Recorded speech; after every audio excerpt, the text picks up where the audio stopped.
kubele shuni fibro simpan kijing betip nam ta ki result te shwa bangan pen tip ikip result ngashkwa tangban ong kindiat na kane te katkom kini ki result ki bami menta ka sngi bat ki balada mi ru te menta ka sngi ki don altali ki post ki bami result kawe kede jongka child development project officer kor kawe kede jongka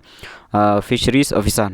te kalong ka ba sodio ba ban yu i ka result ba ki tang ki bami kalong ba kanno shiliang ben kayu bun me shagigaro te hadu menta ka jing ki kampat da hangnor kampat ayu tangba ngilayu ilpa kita ka jing no shiliang te lada nadu menta piklem kershan ya kane ka jing ki jong ka seng vpp kamut ba nangni shakmat lele kamut ba kan no shiliang bet bat kan shimpor da ki post nem ba kan long wan ya ka ju no mar sopo te nadu menta ka day pi baro ba pin mi pa ba ban kershan ban penkelano ya ka reservation policy namar ba ka long no shiliang shaba palat te kapor kadang biang man pinnom ba be hadin nam ta kane pilai ihi nakane ka result pe hangni ru nam ta kane ka child development ba ki garo ki yo laingut ki khasi ki yo arngut on reserve ka we te kane ka along no shiliang gain kam dong equal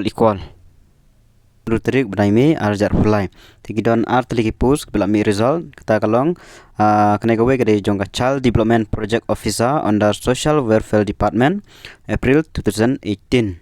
The name of the successful candidate kilong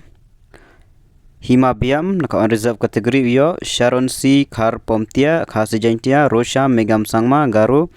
Sakani Wan Pariat khasi jaintia Achilles Tangrik Gisira Garu and Henry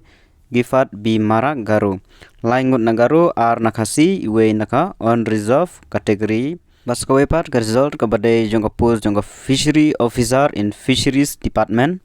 rilis nakasngi kibayo kilong wan dame niang ti napo on reserve category dipse di sangma Garu sowa o lamare khasi jantia sengbira ke sangma Garu angneru R ngut nagaro iwe khasi kawe on reserve